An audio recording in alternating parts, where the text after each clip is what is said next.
Boa noite, você vai ver hoje no Tarek Notícias. Itália investiga 5 mortos por provável intoxicação de monóxido de carbono em lar de idosos. Farmacêutica brasileira anuncia pedido à Anvisa de uso emergencial da vacina russa contra a Covid-19 Sputnik V. Berlim, Paris e Londres pedem ao Irã que interrompa a produção de urânio metálico. Butantan conclui a entrega de documentação à Anvisa para pedido de uso emergencial da vacina contra a Covid-19, a vacina chinesa Coronavac. Jordânia é o primeiro país a vacinar refugiados contra a Covid-19. O ex-técnico do Cruzeiro, Adilson Batista, sofre infarto e é internado em um hospital de Curitiba. Eu sou Tarek Elaques e está no ar o Tarek Notícias.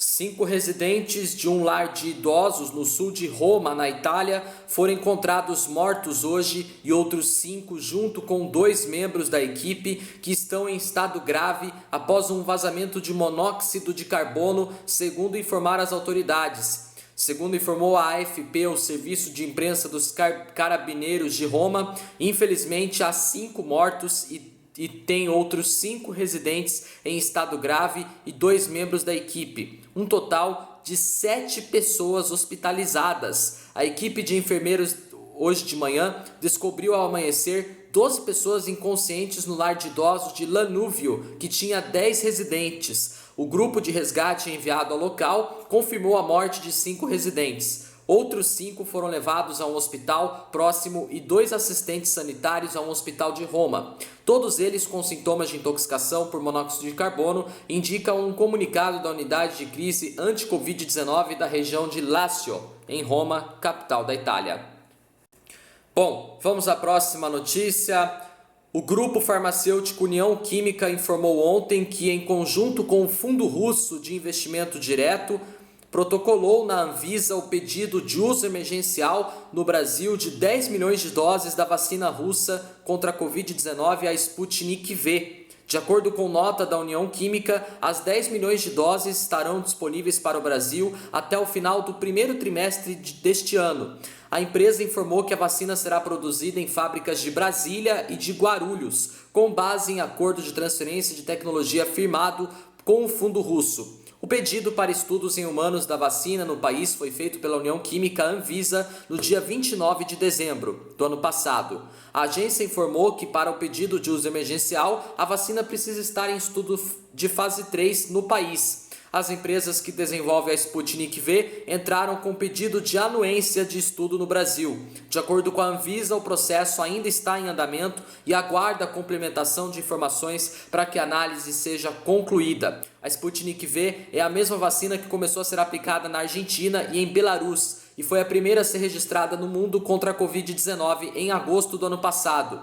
Segundo a empresa, a vacina foi aprovada para uso emergencial em outros países, entre os quais Argentina, Bolívia, Argélia, Sérvia e Palestina. Em dezembro do ano passado, a Rússia divulgou dados com o resultado final da eficácia da vacina, que ficou em cerca de 91%. Os detalhes dos estudos, no entanto, não foram publicados e revisados por outros cientistas. Amanhã, a diretoria da Anvisa se reunirá para decidir sobre pedidos de uso emergencial da vacina Coronavac, do Instituto Butantan e da farmacêutica chinesa Sinovac e do imunizante desenvolvido em parceria entre a Universidade de Oxford e o laboratório AstraZeneca. Bom, vamos à próxima notícia. França, Alemanha e Reino Unido pediram hoje ao Irã que renuncie à produção de urânio metálico, o que constituiria uma nova violação de seus compromissos com o Acordo Internacional de 2015. Os 3 países alertaram em um comunicado conjunto que os governos da Alemanha, França e Reino Unido estão profundamente preocupados com o anúncio do Irã de que está se preparando para produzir urânio metálico. O Irã informou em nota à Agência Internacional de Energia Atômica que está avançando na produção de urânio metálico como combustível para um reator. O assunto é sensível porque o urânio metálico pode ser utilizado como componente para armas nucleares e o acordo de 2015 inclui uma proibição de 15 anos sobre a produção ou aquisição de metais de plutônio, urânio e suas relações. No acordo se prevê permitir ao Irã iniciar suas pesquisas sobre a produção de combustível de urânio em pequenas quantidades autorizadas ao longo de 10 anos, mas somente com autorização dos outros signatários do acordo. O Irã se comprometeu durante 15 anos no marco do Acordo Nuclear de Viena, na Áustria, a não produzir urânio metálico nem realizar atividades de pesquisa e desenvolvimento no âmbito da metalurgia do urânio. Bom, vamos à próxima notícia. O Instituto Butantan terminou de entregar todos os documentos à Anvisa necessários para o pedido de uso emergencial da Coronavac no Brasil. Segundo o Instituto, as informações adicionais que ainda estavam pendentes desde a última quinta-feira foram entregues na noite de ontem. A Anvisa decidirá em reunião amanhã sobre os pedidos feitos para o uso de 2 vacinas contra a Covid-19 que foram testadas no Brasil, a Coronavac e a vacina da Fiocruz, desenvolvida pela Universidade de Oxford e o laboratório AstraZeneca. O pedido para uso emergencial da Coronavac foi protocolado pelo Instituto Butantan no dia 8 de janeiro, junto ao resultado da terceira fase de teste da vacina no Brasil. Mas a agência solicitou mais documentos. O prazo para análise do pedido de registro emergencial de uma vacina é de 10 dias. Na ocasião, o diretor do Instituto Butantan, Dimas Covas, afirmou que a solicitação de informações complementares faziam parte do processo em que a Anvisa seria prontamente atendida. Na última quarta-feira, o ministro da Saúde, Eduardo Pazuello, participou de uma reunião com a Frente Nacional de Prefeitos e anunciou que a vacinação contra a Covid-19 deve começar na quarta-feira que vem, dia 20 de janeiro, em todo o país, ao mesmo tempo.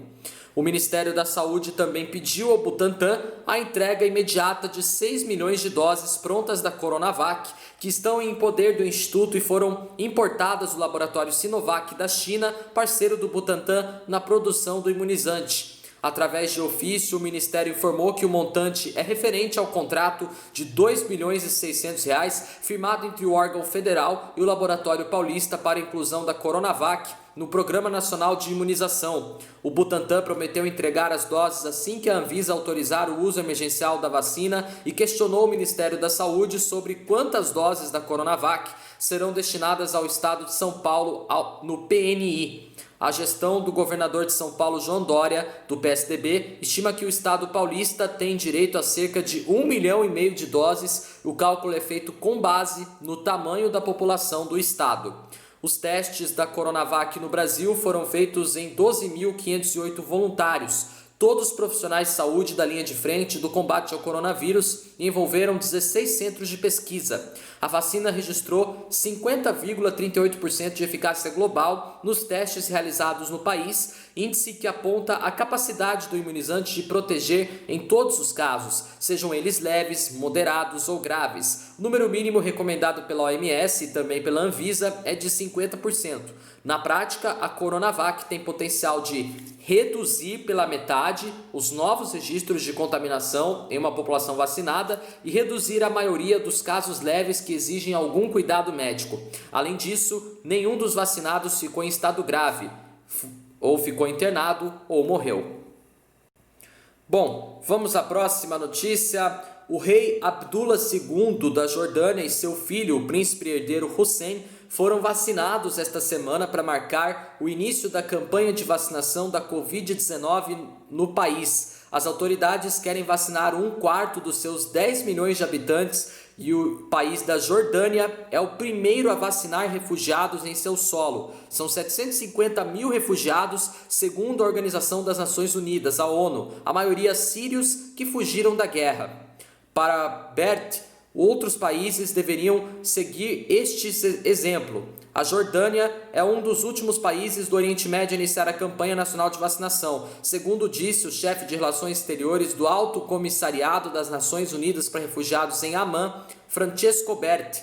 A Jordânia lançou sua campanha de vacinação contra o coronavírus na última quarta-feira, começando com profissionais de saúde, pessoas com doenças crônicas e pessoas com mais de 60 anos. Amman, capital da Jordânia, anunciou no sábado que havia concedido uma licença emergencial para usar a vacina chinesa da Sinopharm, a segunda vacina a ser aprovada na Jordânia depois da desenvolvida pela Pfizer e BioNTech. O Ministério da Saúde selecionou 29 postos de vacinação em toda a Jordânia, incluindo 7 na capital. A meta das autoridades é vacinar cerca de 1/4 dos 10 milhões de habitantes. A vacina é gratuita para jordanianos e residentes estrangeiros. Após uma queda na contaminação nas últimas semanas, o primeiro-ministro da Jordânia, Bisher al-Khashoggi, indicou que as restrições postas em prática para conter a propagação do vírus, incluindo um toque de recolher às sextas-feiras, seriam suspensas gradualmente esta semana e que as escolas reabririam em fevereiro. A Jordânia registrou mais de 310 mil casos de infecção por coronavírus e 4.091 mortos pela doença. Foram relatados 5 casos da variante britânica do vírus, considerada a mais contagiosa. Bom, vamos à próxima notícia. O técnico Adilson Batista sofreu um infarto na última quinta-feira e precisou ser internado em um hospital de Curitiba. A assessoria do treinador falou que ele fez 2 cateterismo e que está bem e em observação na UTI, mas que ainda deverá fazer uma cirurgia. Adilson trabalhou por último no Ceará em 2019 e no Cruzeiro entre 2019 e 2020. O clube mineiro inclusive se pronunciou nas redes sociais e desejou pronta recuperação ao grande cruzeirense Adilson Batista. O técnico está sem clube desde a saída da Raposa em março do ano passado. Antes de Ceará e Cruzeiro, Adilson já tinha comandado, entre outros times, como Corinthians, Atlético Paranaense, São Paulo, Atlético Goianiense, Figueirense e América Mineiro. Natural de Adrianópolis, cidade a cerca de 150 km de Curitiba, Adilson mora na capital paranaense e antes da pandemia da Covid-19 comparecia a vários jogos na Arena da Baixada. Ele é inclusive sócio-torcedor do Atlético Paranaense.